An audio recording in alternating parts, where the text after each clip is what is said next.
Hello बच्चों। पिछली class में हम लोगों ने हेलो एल्केन स्टार्ट किया था और हेलो एल्केन के अंदर हमने सारे टाइप्स ऑफ हेलो एल्केन्स देख लिए थे। कितने टाइप के हेलो एल्केन्स होते हैं और हेलो एरीन किसे कहते हैं ये भी हम लोगों ने देख लिया था। और पिछली क्लास में हम लोगों ने preparation of halo alkane start किया था।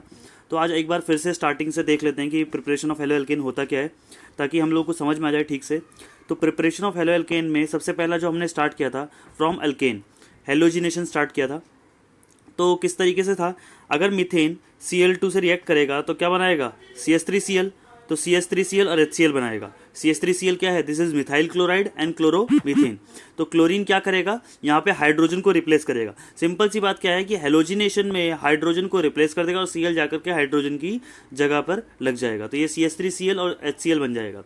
ठीक है बच्चों। बट पिछली क्लास में मैंने आप लोगों को बताया था कि ये इस तरीके से रिएक्शन नहीं होती है, क्योंकि अगर आपको ध्यान हो तो मैंने हेलोजिनेशन में बताया था कि क्लोरीन जब तक हाइड्रोजन को रिप्लेस करता रहेगा जब तक मीथेन के पास सारे हाइड्रोजन खत्म नहीं हो जाते। तो ये रिएक्शन किस तरीके से होगी, कुछ इस तरीके से रिएक्शन होगी जो मैंने आपको पिछली क्लास में बताया था कि मीथेन क्लोरीन से रिएक्ट करेगा, HCl निकालेगा और बनेगा क्या, CH3Cl। फिर अगले प्रोसेस में Cl2 से रिएक्ट करेगा, HCl निकालेगा, बनेगा CH2Cl2। फिर अगले प्रोसेस में Cl2 से रिएक्ट करेगा, HCl निकालेगा, CHCl3 बनेगा। फिर Cl2 से रिएक्ट करेगा, HCl निकालेगा, CCl4 बनेगा। तो इस तरीके से पूरे प्रोसेस चलेगा जब तक कि क्लोरीन आपके फिनिश नहीं हो जाते।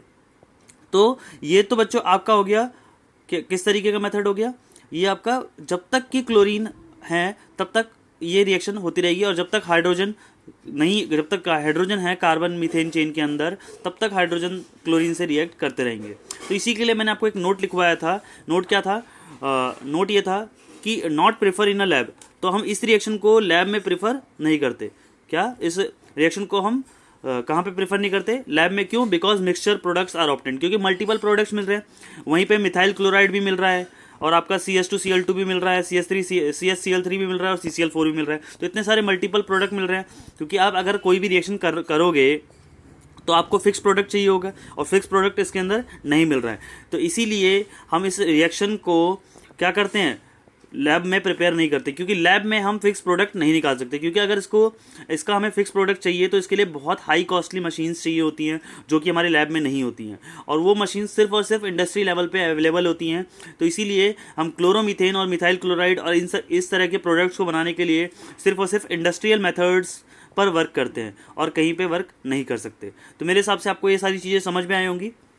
और सबसे लास्ट में जो सबसे इंपॉर्टेंट नोट है इसका, it follows free radical mechanism. ये आपका किस तरीके का मैकेनिज्म फॉलो करता है, फ्री रेडिकल। तो अगर पिछले साल के नोट्स निकाल के देखोगे तो आप लोगों को पता चलेगा कि जो हेलो एल्केन और हेलोजिनेशन की हेलो एल्केन की प्रिपरेशन होती है किससे, एल्केन से, हेलोजिनेशन के मेथड से, वो एक फ्री रेडिकल मैकेनिज्म को फॉलो करती है। किसको फॉलो करती है, फ्री रेडिकल की मैकेनिज्म को। और मैंने एक बहुत लंबी सी आपको फ्री रेडिकल मैकेनिज्म कराई भी हुई है, तो आप लोग उसमें जा करके देख लेना किस तरीके से इसकी मैकेनिज्म है। और यहाँ पे सिर्फ मैं नोट करके आपको बता दे रहा हूँ कि ये किस तरीके की फ्री रेडिकल मैकेनिज्म को फॉलो करता है। आगे चल के इसकी कुछ रिएक्शंस और देखते हैं और समझते हैं कि इसके अंदर क्या क्या चीज़ें होंगी। अब बच्चों हम लोगों के पास ये रिएक्शन है, रिएक्शन दे रखा है आपको, प्रोपेन दे रखा है, प्रोपेन रिएक्ट विथ क्लोरीन। अब प्रोपेन आपका क्लोरीन से रिएक्ट कर रहा है, तो सिंपल सी बात है यहां पर क्लोरीन इसके हाइड्रोजन को रिप्लेस करके लग जाएगा। बट बात यह है कि अब ये क्लोरीन लगेगा कहां पर, क्योंकि यहां पे दो साइड्स दिखाई दे रही हैं, 1 डिग्री और 2 डिग्री।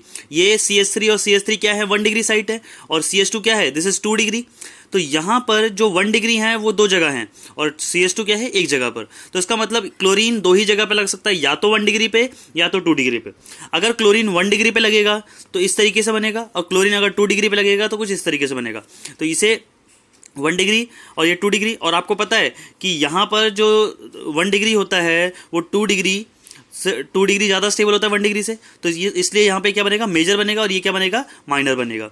ठीक है बच्चों, क्योंकि आपको पता है 3 डिग्री जो फ्री रेडिकल होता है वो ज़्यादा स्टेबल होता है एज़ कम्पेयर टू 2 डिग्री और 1 डिग्री के।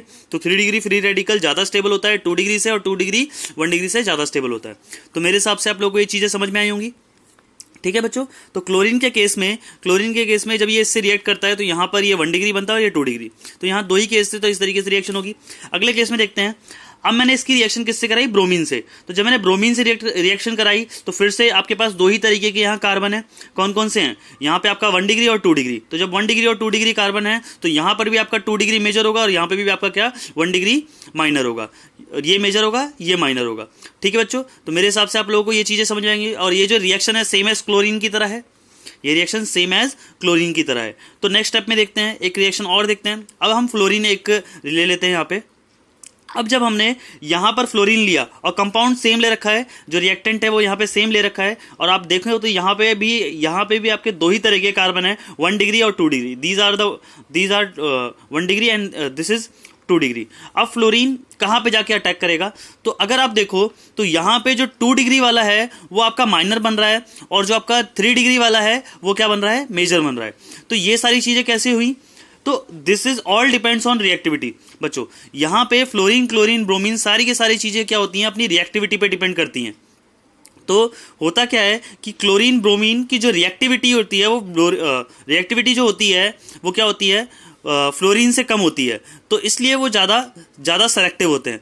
जिसकी रिएक्टिविटी ज़्यादा होती है वो कम सेलेक्टिव होता है। तो सेलेक्टिविटी का मतलब यहाँ पे क्या है कि सिंपल सी बात है, अगर आप देखो तो यहाँ पर क्या है, यहाँ पर 2 डिग्री पे सिर्फ दो ही हाइड्रोजन को रिप्लेस कर सकते हो, जबकि आप यहाँ पर क्या है, यहाँ पर जो आपके पास 3 डिग्री कार्बन है, या सॉरी 1 डिग्री कार्बन है, यहाँ पे आप 6 हाइड्रोजन को रिप्लेस कर सकते हो। देखो 3 हाइड्रोजन ये, 3 हाइड्रोजन ये। तो यहाँ पे 1 डिग्री को आप यहाँ पे क्या कर सकते हो। तो बच्चों मैं यहाँ पे आपको कुछ बता रहा था, मैं आपको ये बता रहा था कि जैसे प्रोपेन है, तो प्रोपेन यहाँ पर देखो this is 1 degree and this is also 1 degree. तो 1 डिग्री के पास 6 हाइड्रोजन है, जबकि 2 डिग्री के पास कितने हाइड्रोजन है, 2। तो एक बात बताओ, अगर फ्लोरीन को रिएक्ट करना है तो फ्लोरीन इतना ज़्यादा रिएक्टिव होता है कि वो 2 डिग्री पे जाने का वेट ही नहीं करेगा। वो सबसे पहले जो उसको दिखाई देगा वो उसको ही रिप्लेस कर देगा। तो इसीलिए यहाँ पर 1 डिग्री जो होता है वो मेजर बनता है एज कंपेयर टू 2 डिग्री के। तो 2 डिग्री आपका यहाँ पे क्या बनता है, माइनर बनता है, और यहाँ पे 1 डिग्री जो होता है वो मेजर बनता है। अब ये किस तरीके से बनता है ये हम लोग एक्सपेरिमेंटली प्रूव करके देखेंगे आगे, लेकिन अभी आपको ये समझना होगा कि this is the minor product and this is the major product. आगे चल के हम देखते हैं कि किस तरीके से ये मेजर माइनर हुआ। ठीक है, पहले हम देखते हैं कि रिएक्टिविटी किस तरीके से वर्क करती है। तो रिएक्टिविटी फ्लोरीन की सबसे ज़्यादा होती है, ये सब चीज़ें आप लोगों को पता है, बट फिर भी एक बार डिस्कस कर लेते हैं। रिएक्टिविटी फ्लोरीन की ज़्यादा होती है, क्लोरीन से और ब्रोमीन से और आयोडीन से। फ्लोरीन की ज़्यादा होती है, फिर क्लोरीन की, फिर ब्रोमीन की, फिर आयोडीन की। तो मोर रिएक्टिविटी फ्लोरीन की होती है, फिर क्लोरीन, फिर ब्रोमीन, फिर आयोडीन। तो एक चीज़ बच्चों आप लोग सबसे ज़्यादा ध्यान रखना कि जो जितना ज़्यादा रिएक्टिव होगा वो उतना ही कम सेलेक्टिव होगा। सीधी सी बात है। एक बात बताओ, जब कोई भी कंपाउंड बहुत ज़्यादा रिएक्टिव होता है तो हम लोग उसको क्या करते हैं, वो कम सेलेक्टिव होता है, क्योंकि सीधी सी बात है जब आप उसे रिएक्शन में डालोगे तो सीधी सी बात है। एक बार बताओ, आपने कोई चीज़ रिएक्शन में डाली, तो जब आपने कोई चीज़ रिएक्शन में डाली तो क्या वो कोई किसी चीज़ का वेट करेगा, वो किसी चीज़ का वेट नहीं करेगा। अगर वो रिएक्टिव है तो सीधा क्या करेगा, रिएक्शन में जाएगा और तुरंत रिएक्शन कर लेगा। तो वही चीज़ मैं आपको बता रहा हूँ कि फ्लोरीन क्या है बच्चों, बहुत रिएक्टिव है। तो फ्लोरीन यहाँ पे कंपाउंड स्टेबल होने का वेट नहीं करेगा। फ्लोरीन को जो सबसे पहले दिखेगा वो उसी से क्या कर देगा, अटैक कर देगा। देखो जैसे ये इससे रिएक्ट करने गया तो उसको सबसे पहले कौन दिखेगा, 1 डिग्री, क्योंकि जो 2 डिग्री कार्बन को किसने घेर रखा है, 1 डिग्री और 1 डिग्री ने। तो इसको जो सबसे पहले दिखेगा वो कौन सा दिखेगा, 1 डिग्री। तो इसलिए ये सबसे पहले 1 डिग्री से ही रिएक्ट कर जाएगा, क्योंकि इसकी रिएक्टिविटी बहुत ज़्यादा होती है। लेकिन अगर इसी केस में ब्रोमीन और आयोडीन होंगे तो ब्रोमीन और आयोडीन आपका क्या होता है बच्चों, वो सेलेक्टिविटी उसकी ज़्यादा होती है। मतलब कि जब तक उसको स्टेबल प्रोडक्ट नहीं मिलेगा तब तक वो रिएक्टिव नहीं होगा। तो मेरे हिसाब से आप लोगों को पता लग गया होगा यहाँ पे कि जो जितना ज़्यादा रिएक्टिव होगा वो उतना ही कम सेलेक्टिव होगा। तो इसका मतलब फ्लोरीन लीस्ट सेलेक्टिव होगा। तो यहाँ पे मैंने लिख रखा है more reactive is equals to least selective, मतलब जो ज़्यादा रिएक्टिव होगा वो कम सेलेक्टिव होगा। इसका मतलब ब्रोमीन और आयोडीन आपके ज़्यादा सेलेक्टिव होंगे और क्लोरीन ना ही इधर होगा ना ही इधर होगा। तो दोनों के उसमें होता है। तो क्लोरीन का केस तो हम लोग देखेंगे क्योंकि because this is the most important, और इसी की सबसे ज़्यादा रिएक्शन हम लोग को पढ़नी है कि क्लोरीन के केस में किस तरीके से होता है। बट ब्रोमीन और आयोडीन तो आपका बच्चों मोर रिएक्टिव होता है। तो ब्रोमीन और आयोडीन आपका लेस रिएक्टिव होता है इसलिए मोर सेलेक्टिव होता है। ब्रोमीन और आयोडीन आपका क्या होता है, लेस रिएक्टिव इसलिए मोर सेलेक्टिव होता है। और फ्लोरीन आपका मोर रिएक्टिव होता है इसलिए वो क्या होता है, लेस सेलेक्टिव, क्योंकि ये किसी के आने का वेट नहीं करता, तुरंत जाके उससे रिएक्शन कर लेता है। अब ये इसका भी वेट नहीं करता कि कंपाउंड स्टेबल होगा कि नहीं होगा, तुरंत जाके वहां पे रिएक्शन कर लेता है। तो आगे चल के देखते हैं इसको थोड़ा सा। तो बच्चों देखो, जो चीजें मैं पीछे बोल रहा था वही चीजें मैं यहाँ पे समझा रखी है कि फ्लोरीन, क्लोरीन, ब्रोमीन, यहाँ पे फ्लोरीन की रिएक्टिविटी ज्यादा है, तो जब रिएक्टिविटी इसकी ज्यादा है तो लीस्ट सेलेक्टिव होगा, मतलब ये सेलेक्ट करने में टाइम कम लगाएगा। इसका मतलब जो भी कार्बन उसे सबसे पहले दिखेगा वो उसे रिएक्ट कर लेगा। तो इसका मतलब यहाँ पे 1 डिग्री बनने की पॉसिबिलिटी सबसे ज्यादा होंगी, फिर 2 डिग्री की, फिर 3 डिग्री की। तो मेरी बात समझ में आ गई होगी। और ब्रोमीन और आयोडीन क्या है, ये आपके क्या है, मोर सेलेक्टिव है। मोर सेलेक्टिव का मतलब क्या है, ये कंपाउंड के स्टेबल होने का वेट करेंगे। तो जैसे ही कंपाउंड स्टेबल हो जाएगा, तो आपको पता है 3 डिग्री ज्यादा स्टेबल होता है, तो इसलिए यहाँ पे 3 डिग्री मेजर प्रोडक्ट होगा। तो यहाँ पे 3 डिग्री मेजर होगा, और यहाँ पे फ्लोरीन के केस में कौन सा मेजर होगा, यहां पे 1 डिग्री मेजर होगा। अब क्लोरीन के केस में क्या होता है, क्लोरीन के केस में ये ना ही इधर जा पाता है, ये इधर ना ही इधर जा पाता है, ये दुविधा में फंसा हुआ है। तो इसके केस में भी हम पढ़ते हैं कि देखते हैं कि क्लोरीन का क्या केस होता है। बट ब्रोमीन, आयोडीन और फ्लोरीन का आप लोगों को समझ में आ गया कि जो मोस्ट सेलेक्टिव होता है वो क्या होगा, आपका 3 डिग्री होगा, और जो लीस्ट सेलेक्टिव होगा वो आपका 1 डिग्री बनाएगा। तो मेरे हिसाब से आप लोगों को ये सारी चीजें समझ में आ गई होंगी। नेक्स्ट अब कुछ रिएक्शंस देखते हैं ताकि आपको और भी चीजें क्लियर हों। तो यहां देखो, यहां पे आपके पास एक प्रोडक्ट था, यहां पे 2 तरीके के कार्बन है इस प्रोडक्ट के अंदर। ये देखो 1 2 3 कार्बन तो आपके 1 डिग्री हैं, और एक कार्बन आपका क्या है, 3 डिग्री है। तो 2 तरीके के कार्बन है, 1 डिग्री और 3 डिग्री। अब इन दोनों की रिएक्शन मैंने किससे करा रखी है, फ्लोरीन और ब्रोमीन से। एक आपका लीस्ट सेलेक्टिव है और एक आपका मोस्ट सेलेक्टिव है। तो लीस्ट सेलेक्टिव में जो प्रोडक्ट बनेगा वो कैसा बनेगा, 1 डिग्री। मतलब यहां पे फ्लोरीन 3 डिग्री के स्टेबल होने का वेट नहीं करेगा, यहां पे फ्लोरीन को जो सबसे पहले दिखेगा वो उससे रिएक्ट कर लेगा। तो फ्लोरीन को सबसे पहले यहां क्या दिखेगा, 1 डिग्री, तो ये 1 डिग्री से ही रिएक्शन कर लेगा। तो यहां पे देखो जो फ्लोरीन की रिएक्शन हुई है वो किससे हुई है, 1 डिग्री से। तो फ्लोरीन की रिएक्शन किससे हुई, 1 डिग्री से। बट आपका जो ब्रोमीन है, ब्रोमीन क्या है, मोर सेलेक्टिव है। तो मोर सेलेक्टिव का मतलब क्या है, ये 3 डिग्री के स्टेबल होने का वेट करेगा। मतलब कंपाउंड जब तक 3 डिग्री नहीं बन जाता तब तक वो इसका वेट करेगा। तो जैसे ही यहां पे 3 डिग्री वाला हाइड्रोजन हटेगा, तो तुरंत ब्रोमीन जाकर के उससे अटैक कर देगा। मतलब सिंपल सारी बातें डिपेंड किस पे है, हाइड्रोजन के हटने पे। फ्लोरीन के केस में कौन सा हाइड्रोजन सबसे पहले हटेगा, 1 डिग्री वाले, और ब्रोमीन के केस में सबसे पहले हाइड्रोजन कौन सा हटेगा, 3 डिग्री वाला। ठीक है, तो मेरे हिसाब से ये चीजें समझ में आएंगी। अगला क्वेश्चन देखते हैं एक और। अब हम क्लोरीन का केस देखते हैं बच्चों। तो क्लोरीन के केस में अगर देखा जाए तो यहां पे देखो, यहां पे आपका ये 1 डिग्री कार्बन है, और ये आपका कौन सा कार्बन है, हाइड्रोजन है। ये आपका 3 डिग्री हाइड्रोजन है। तो यहाँ पे ये 1 डिग्री है, और यहाँ पे ये आपका 3 डिग्री है। तो यहाँ पे 2 ही तरीके हैं, 1 डिग्री और 3 डिग्री। क्लोरीन से रिएक्ट करा रहे हैं, तो जब क्लोरीन से रिएक्ट करा रहे हैं तो यहाँ पे 2 प्रोडक्ट बने, एक आपका 3 डिग्री बना और एक आपका 2 डिग्री बना। तो अगर आप देखो तो क्लोरीन इस केस में आपका जो 3 डिग्री वाला है वो माइनर बना रहा है, और जो 1 डिग्री वाला है वो मेजर बना रहा है। अब ऐसा क्यों हो रहा है वो तो हम आगे चल के देखेंगे कि ऐसा क्यों हो रहा है। ठीक है, क्योंकि अब ये चीज यहां पे समझने वाली हो गई है। क्योंकि एक बात बताओ, ब्रोमीन और आयोडीन के केस में तो मोर सेलेक्टिव था, तो इसलिए वहां पे 3 डिग्री ज्यादा स्टेबल बन रहा था। बट क्लोरीन तो फ्लोरीन की तरफ नहीं है, तो यहां पे ये वाला 3 डिग्री वाला कैसे माइनर बना, अब हमें ये देखना है। तो 3 डिग्री वाला, क्योंकि 3 डिग्री तो ज्यादा स्टेबल होता है ना, बट 3 डिग्री यहां पे माइनर कैसे बना। क्योंकि बच्चों आप लोग ऐसी गलतियां बहुत सारी जगहों पे कर सकते हो, क्योंकि हम लोगों ने अभी तक क्या पढ़ा कि जो 3 डिग्री होता है वो ज्यादा स्टेबल होता है, तो 3 डिग्री से रिएक्शन होगी। बट यहां पर क्या है, जो सब कुछ डिपेंड है वो सेलेक्टिविटी पे डिपेंड है। सेलेक्टिविटी क्या है, जो ज्यादा रिएक्टिव होगा वो लेस सेलेक्टिव होगा, सीधी सी बात है। क्योंकि जो रिएक्टिविटी होगी तो वो डिपेंड थोड़ी ना करेगी कि भाई कंपाउंड स्टेबल होगा, क्योंकि अगर मैं मोर रिएक्टिव है तो मैं तुरंत जाके रिएक्ट कर लूंगा, तो वही चीज है। तो इन सब चीजों को पढ़ने के लिए कि 3 डिग्री आपका कैसे माइनर हो गया, तो इसके लिए हमें सेलेक्टिविटी रेशियो देखना पड़ेगा कि किसका सेलेक्टिविटी रेशियो कितना होता है। तो ये हम लोगों के लिए कुछ रेशियो डिफाइन किए गए हैं, सेलेक्टिविटी रेशियो ऑफ हाइड्रोजन, कि किसका हाइड्रोजन हमें सेलेक्ट करना है। तो फॉर क्लोरीन के लिए क्या क्या है, 3 डिग्री के लिए जो रेशियो है वो 5 है, 2 डिग्री के लिए 3.8 है, और 1 डिग्री के लिए कितना है, 1 है। तो this is the selectivity ratio of hydrogen for chlorine के लिए है 3 डिग्री के लिए 5, 2 डिग्री के लिए 3.8 और 1 डिग्री के लिए 1। These are the ratios for chlorine और सेलेक्टिविटी से, इसे सेलेक्टिविटी रेशियो कहते हैं। सेलेक्टिविटी रेशियो का मतलब क्या है कि कौन किस तरीके से सेलेक्ट करेगा, तो देख लेते हैं थोड़ा। और ब्रोमीन के रेशियोज को भी देख लेते हैं। ब्रोमीन का रेशियो होता है 3 डिग्री के लिए होता है 1600, 2 डिग्री के लिए 82 होता है और 1 डिग्री के लिए 1 होता है। तो बच्चों इस रेशियो में ज़्यादा फर्क होता है, तो इसलिए यहाँ पे कोई देखो इसके रेशियो को पढ़ने का कोई फायदा नहीं है, क्योंकि यहाँ पर ज़्यादा डिफरेंस पता नहीं लगेगा। जो भी डिफरेंस है वो क्या है, क्लोरीन के उसमें है। तो वहाँ चल के हम उनके क्वेश्चंस के अंदर देखेंगे कि किस तरीके सॉल्व होगा। आपको सेलेक्टिविटी रेशियो में निकालना सिखाऊंगा, आपको टेंशन नहीं लेनी है। नीचे वाले क्वेश्चंस में हम सेलेक्टिविटी रेशियो निकालना सीखेंगे। दिस इज द फॉर्मूला, ये आपका फॉर्मूला है। Percentage of particular product formed, मतलब 1 डिग्री के कितने प्रोडक्ट फॉर्म होंगे, तो कैसे काउंट करना है, number of hydrogen of that type into selectivity upon में number of hydrogen all type into selectivity into 100। तो इस तरीके से पूरा फॉर्मूला लगेगा।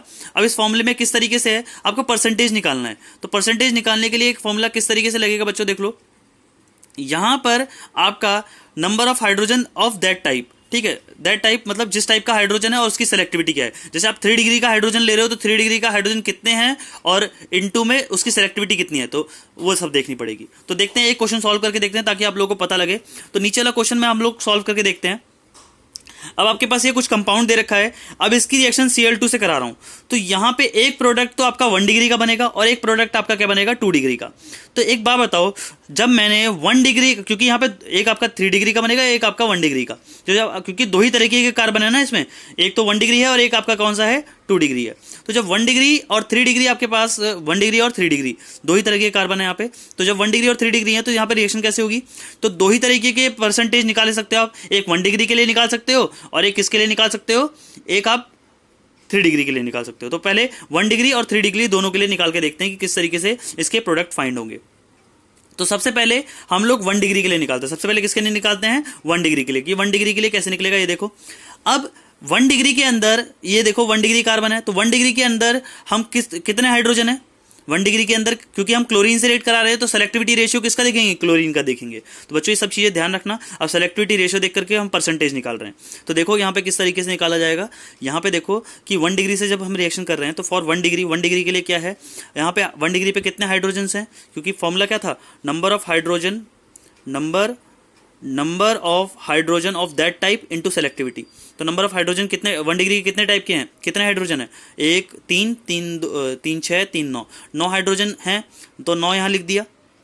और इसका रेशियो कितना होता है 1 डिग्री का, 1 डिग्री का रेशियो देखो मैंने यहाँ पे आपको बताया था कि क्लोरीन के लिए 1 डिग्री का रेशियो कितना है 1। तो हम क्या करेंगे, 9 को 1 से मल्टीप्लाई कर देंगे, 9 को 1 से मल्टीप्लाई कर देंगे, 9 को यहाँ पे 1 से मल्टीप्लाई कर दिया। और अपॉन में क्या है, नंबर ऑफ ऑल टाइप, मतलब 3 डिग्री के भी जितने टाइप के कार्बन है सबकी सेलेक्टिविटी इनटू उसके हाइड्रोजन के टाइप। तो 9 इंटू 1 और यहाँ पे 5 क्या है, 5 इसका रेशियो है और 1 क्या है इसका, सॉरी 5 3 डिग्री का सेलेक्टिविटी रेशियो है और 1 क्या है इसका, 1 एक ही हाइड्रोजन, क्योंकि एक ही हाइड्रोजन है यहाँ पे, तो एक हाइड्रोजन है इनटू इसका सेलेक्टिविटी रेशियो 5। तो उसको पूरा सॉल्व कर देंगे। परसेंटेज यहाँ पे कितना आ गया, 64%।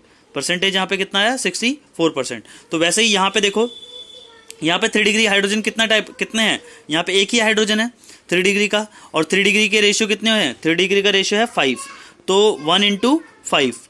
अब यहाँ पे 1 डिग्री का कितना है, 1 इंटू 9 और यहाँ पे 1 इंटू 5। तो इस तरीके से 3 डिग्री के निकलेंगे, क्योंकि नीचे जो आएगा वो टोटल आएंगे, टोटल मतलब जितने टाइप के भी हाइड्रोजन है और उनकी सेलेक्टिविटी सब कुछ मल्टीप्लाई होंगी और उनका सम कर दिया जाएगा, मल्टीप्लाई इनटू सम।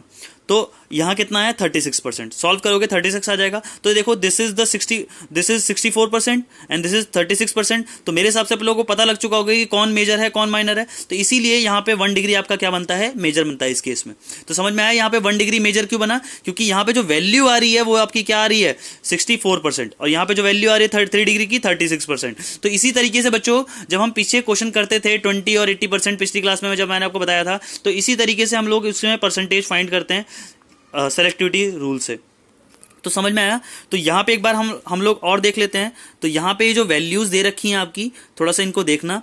यहाँ पे क्या है, सिंपल जो हाइड्रोजन जिसकी भी परसेंट आप 1 डिग्री की निकाल रहे हो तो 1 डिग्री के कितने हाइड्रोजन है और उसकी सेलेक्टिविटी की जो भी वैल्यू है उसको मल्टीप्लाई कर देना। और नीचे भी क्या है, जैसे जितने टाइप के भी हाइड्रोजन है सबके और उनकी सेलेक्टिविटी को मल्टीप्लाई करके सम कर देना है। तो देखो जैसे मैंने यहाँ पे हमारे पास दो तरीके के 1 डिग्री, इसमें देखो इसमें कितना है 1 डिग्री और 3 डिग्री है। तो यहाँ पे देखो पहले निकाल किसके लिए रहा था 1 डिग्री के लिए। तो 1 डिग्री के लिए जब निकाल रहा हूँ तो 1 डिग्री का ऊपर आएगा अपॉन में टोटल। जब 3 डिग्री के लिए निकालूंगा तो 3 डिग्री का ऊपर आएगा अपॉन में टोटल। तो इस तरीके से सारी चीज़ें आपको सॉल्व करनी है। एक क्वेश्चन और देखते हैं। अब बच्चों एक क्वेश्चन, ये भी क्वेश्चन देख लो। इस क्वेश्चन में देखो हमारे पास 3 तरीके के कार्बन है। एक आपका 1 डिग्री है, ये भी आपका 1 डिग्री है, ये भी आपका 1 डिग्री है, ये आपका 2 डिग्री है और ये आपका क्या है 3 डिग्री है, ये आपका 3 डिग्री है। तो 3 तरीके के कार्बन है। अब जब क्लोरीन तीनों कार्बन से रिएक्ट करेगा तो 3 तरीके के प्रोडक्ट बनेंगे।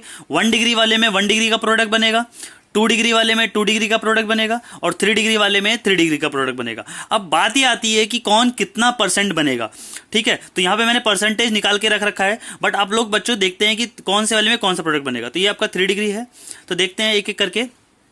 1 डिग्री के लिए देखते हैं, तो 1 डिग्री के लिए क्या होगा। 1 डिग्री के देखो कितने हाइड्रोजन है यहाँ पे, 1 3 3 6 3 9, 3 3 6 और 3 9। तो यहाँ पे 1 डिग्री के लिए कितने हाइड्रोजन है, 9 हाइड्रोजन है। तो इसका मतलब 1 डिग्री के लिए 9 हाइड्रोजन है। तो देख लो यहाँ पे बच्चों, तो यहाँ पे मैंने क्या किया, 9 हाइड्रोजन इंटू 1, क्योंकि 1 डिग्री के लिए सेलेक्टिविटी रेशियो कितना था, 1 था, तो 9 इंटू 1 आ गया। अपॉन में अब 1 डिग्री का कितना था, 9 इंटू 1। 2 डिग्री में देखो, 2 डिग्री में जब 2 डिग्री वाला कार्बन है इसमें कितने हाइड्रोजन है, 2 हाइड्रोजन है। तो 2 इंटू में 3.8, तो 2 इंटू 3.8, क्योंकि 2 डिग्री का रेशियो कितना था 3.8। अब 3 डिग्री है हमारे पास, एक कार्बन और है, तो यहाँ पे कितना है, 3 डिग्री पे कितने हाइड्रोजन है, एक हाइड्रोजन है। तो 1 इंटू में 3 डिग्री का रेशियो कितना था 5, तो 1 इंटू में 5। तो ये सारा 1 डिग्री का जिसका निकाल रहे हैं उसका ऊपर आएगा, बाकी सबका सम। तो यहाँ पे सबका सम लिख दिया, तो दिस इज 42%। तो 1 डिग्री कितना आया 42%। उसी तरीके से हम 2 डिग्री निकाल रहे हैं, तो 2 डिग्री में कितना आएगा, 2 डिग्री में 2 इंटू 3.8, बाकी सबका सम। और 3 डिग्री में कितना आएगा, 1 इंटू में 5 अपॉन में सबका सम। तो जब मैंने सबकी परसेंटेज निकाली यहाँ पे, तो परसेंटेज कितनी आई, 42, 35 और 23। तो दीज आर द परसेंटेज। जो 1 डिग्री का कंपाउंड बनेगा यहाँ पे 42% बनेगा, 2 डिग्री का यहाँ पे 35% बनेगा और 3 डिग्री का कितना परसेंट बनेगा, 23% बनेगा। बेसिकली बच्चों इस क्वेश्चन में हम लोग यहाँ पे आपको क्या करके दिखा रहे हैं, यहाँ पे आपको ये करके दिखाया है कि किस रिएक्शन में कितना प्रोडक्ट फॉर्म होगा। मतलब क्लोरीन जब आपका इस वाले प्रोडक्ट से यहाँ पे रिएक्ट करेगा तो वो कौन सा प्रोडक्ट ज्यादा फॉर्म करेगा, कौन सा प्रोडक्ट कम फॉर्म करेगा। तो 1 डिग्री सबसे ज्यादा फॉर्म होगा, उसके बाद 2 डिग्री फॉर्म होगा, उसके बाद आपका 3 डिग्री फॉर्म होगा। तो मेरे हिसाब से आपको लोगों को चीजें समझ में आ रही होंगी। एक प्रोडक्ट और देखते हैं, इसी रिएक्शन को हम लोग ब्रोमीन के साथ देखते हैं। तो अगर जब मैं इसी रिएक्शन को ब्रोमीन के साथ करूंगा तो कोई फर्क नहीं आने वाला, सीधी सी बात है, क्योंकि क्लोरीन के साथ कर रहे हैं तो क्लोरीन हर तरीके का हाइड्रोजन को चेक कर रहा है, बट ब्रोमीन तो क्या है, मोर सेलेक्टिव है। तो जब मोर सेलेक्टिव होगा तो सीधा क्या करेगा वो 3 डिग्री को, क्योंकि क्लोरीन तो बीच में फंसा हुआ है ना, तो उसके लिए तो 1 डिग्री भी बराबर है और 3 डिग्री भी बराबर है, अभी बताया था पीछे। लेकिन यहां पर क्या है आपका कि ब्रोमीन आपका लेस रिएक्टिव है, तो वो मोर सेलेक्टिव होगा। तो इसका मतलब क्या है, जब मैं ब्रोमीन या फिर आयोडीन से रिएक्शन कराऊंगा, ब्रोमीन या फिर आयोडीन से रिएक्शन कराऊंगा, तो वो सीधा क्या करेगा, वो कंपाउंड के स्टेबल होने का वेट करेगा। जैसे ही कंपाउंड आपका स्टेबल होगा वो वैसे ही तुरंत यहाँ पे क्या कर लेगा, रिएक्शन कर लेगा। तो यहाँ पे जो प्रोडक्ट आपका बनने वाला है 3 डिग्री बनेगा। तो ब्रोमीन के केस में हमेशा जो प्रोडक्ट बनेगा वो क्या बनेगा, 3 डिग्री बनेगा। तो मेरे हिसाब से बच्चों आप लोगों को चीजें समझ में आई होंगी हेलो एल्केन्स के अंदर। तो हेलो एल्केन्स जो आपका एल्केन से प्रिपरेशन कर रहे थे हम लोग, एल्केन से हम लोगों ने हेलो एल्केन्स बनाया था, आज उसकी प्रिपरेशन यहाँ पे फिनिश हो गई है। इसके अंदर इतने ही प्रोडक्ट्स आपके हैं और इस तरीके से सेलेक्टिविटी रेशियो यहाँ पे फाइंड किया जाता है। सेलेक्टिविटी रेशियो है क्या, सेलेक्टिविटी रेशियो की मदद से हम लोग ये देखते हैं कि किस तरीके से कितना प्रोडक्ट फॉर्म होगा। क्योंकि सीधी सी बात है, हम लोग पहले परसेंटेज बता देते थे कि किसका कितना परसेंट बनेगा, बट किस तरीके से बनेगा वो नहीं पता होता था। तो आज मैंने आपको सेलेक्टिविटी रेशियो सिखा करके और उसका फॉर्मूला दे करके आपको यहाँ पे बता दिया है, ठीक है। आज मैं इसके नोट्स भी आप लोगों को ये वाले सेंड कर दूंगा ताकि आप लोगों को कोई दिक्कत ना हो पढ़ने में, ठीक है बच्चों। तो आप लोग अच्छे से पढ़ो और चीज़ों को ठीक से सीखो और देखो कि सेलेक्टिविटी रेशियो किस लिए है। आज के लिए बस इतना ही, नेक्स्ट क्लास में हम थोड़ी सी चीज़ें और देखेंगे। आज जितनी भी चीज़ें मैंने आप लोगों को सिखाई हैं उसको थोड़ा अच्छे तरीके से देखो। थैंक यू बच्चों, आज के लिए बस इतना ही।